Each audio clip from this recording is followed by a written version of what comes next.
Turkish Airlines provides you with exclusive offers.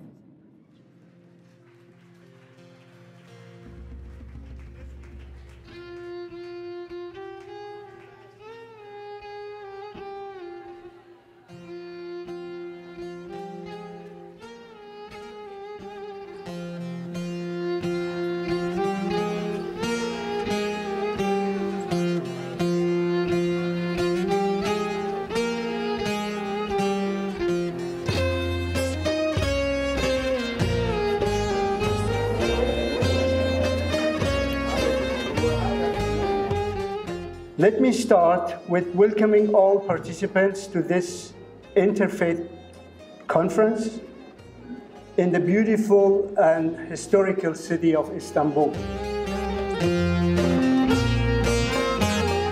So far, the discussions have been largely theoretical. To live up to the statement and commitments of the previous conferences held in Beirut and Copenhagen, now is the time to become more specific.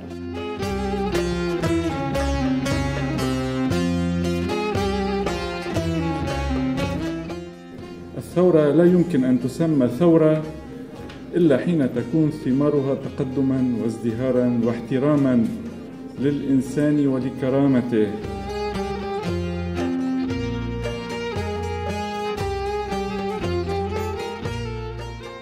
Questions first.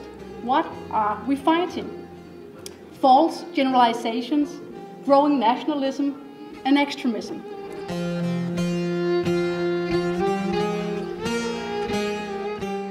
But at the end of it, when there is a conflict, everybody retreats to their corner and the whole society is polarized. We thought that being oppressed, having this feeling that I'm not taking my chance, that the constitution, the laws, the society, the community is not allowing me to be part of it, to be blending in it, maybe this will give me the feeling that I should do something to get my rights.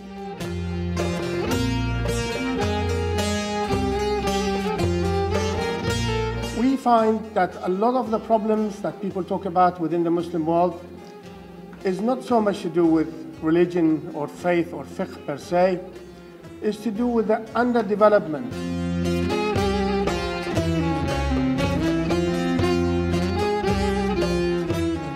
The Danish government is following a double strategy, interfering with military action, trying to strengthen the civil cooperation like our initiative. And I would very much like that we are concerned about this and how we should approach that in our discussions, as was also stressed by Judge Abbas in his speech. You said even that it may even lead to a backlash.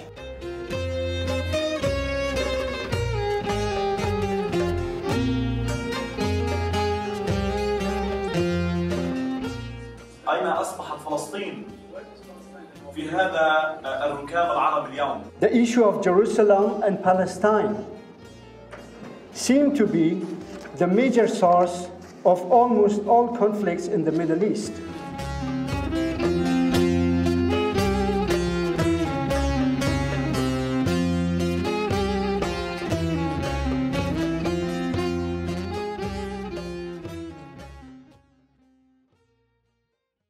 Interfaith dialogue is an important tool, first of all, to clarify the misunderstandings, to make things that distort this image of the religious other.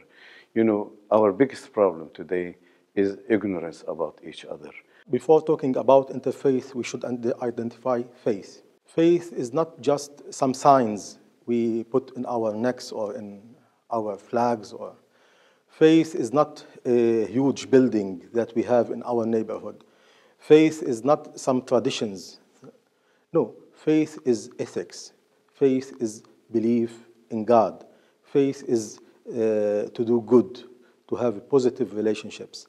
Then if we identified faith in a positive way and understood from faith the positive things, then surely the interfaith will be very, very positive.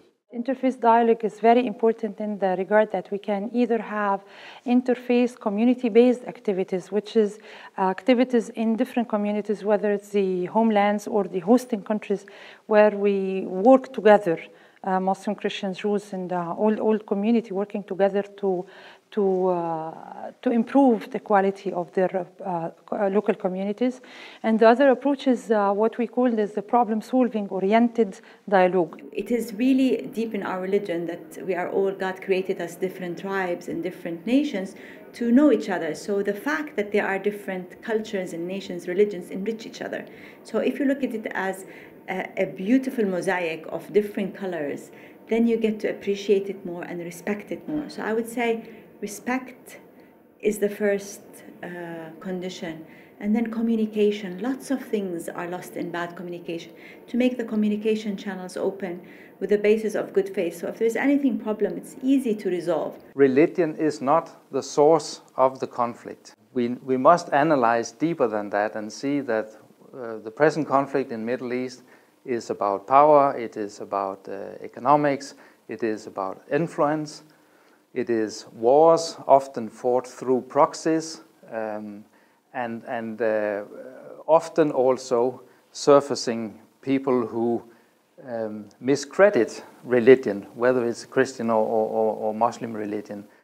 I'm someone who believes that religion by itself, as it is from its sources, whether the Quran or the Gospel or even in Jewish teachings, it has nothing that makes communities fight each other and bother each other and have a relationship with each other. But there are so many followers of these religions that sometimes create these problems. There are always, some kind of a misbehave by some groups that unfortunately affect all of what we call whether Islam or Christianity and so on.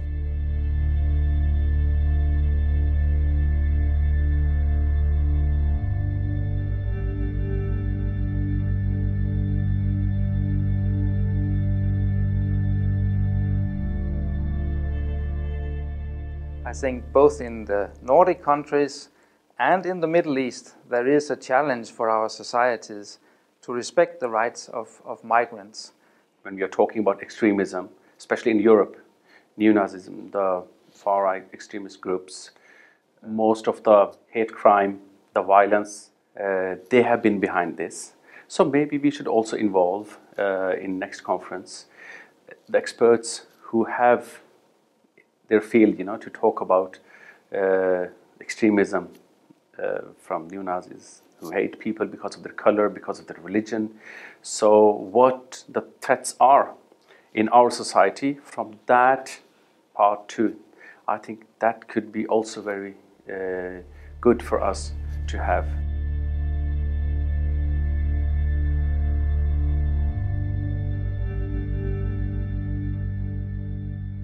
I think it's important that the coming conference will build on what has already been underlined here, that interreligious understanding and dialogue needs to be practical. It needs to be translated into mutual respect of human rights, making space for each other in our societies and secure that rights are fulfilled. Whoever is active within the dialogue has then to try to share this atmosphere of dialogue within his or her own surroundings back home. I mean, it's not enough that we sit here in Istanbul, for instance, talking a group of chosen people, and we keep it within ourselves. We should try to air what we get out of this. We should try to air it somewhere out there. If we continue interfaith dialogue within closed rooms between academia and the intellectual elite, it would be good as well. But I mean, the impact would not like immediately appear. Interfaith dialogue, it's not about abstract ideas and abstract concepts. It's about we might even start with a very basic and very local problem we have, like مثلا improving the community center, training high school professors to be more understanding and more opening. So if we have like those both two approaches within the interfaith dialogue, it would be effective and it would be more relevant to people, so people would listen and learn.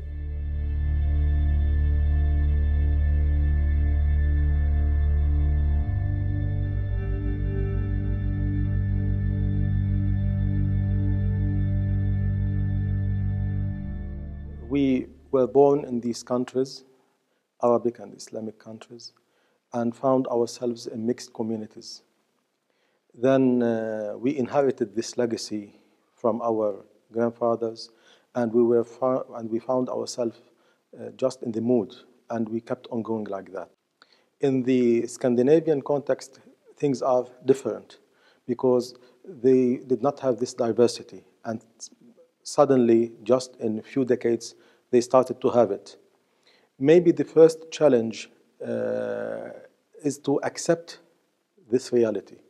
We didn't need to accept it because we were part of it. But as for the Scandinavians who are becoming like that, they need to accept that nowadays, no borders between the countries. Nowadays, no pure societies. The whole world is becoming together as mixed world, mixed societies, mixed with religions, ethnics, cultures, even languages. Then the first advice, we should admit that. We should accept that. Because if we refuse that, we will be going against the current. You cannot speak about a pure society now.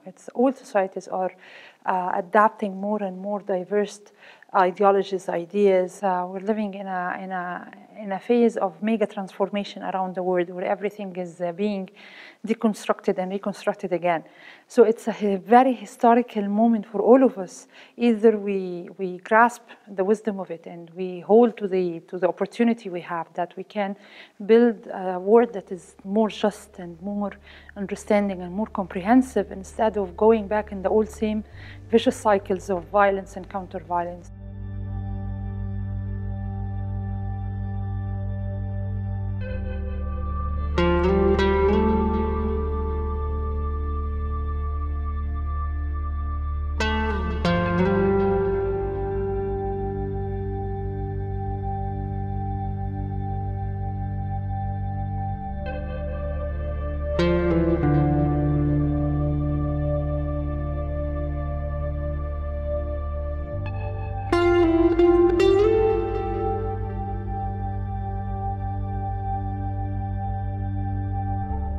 Thank you.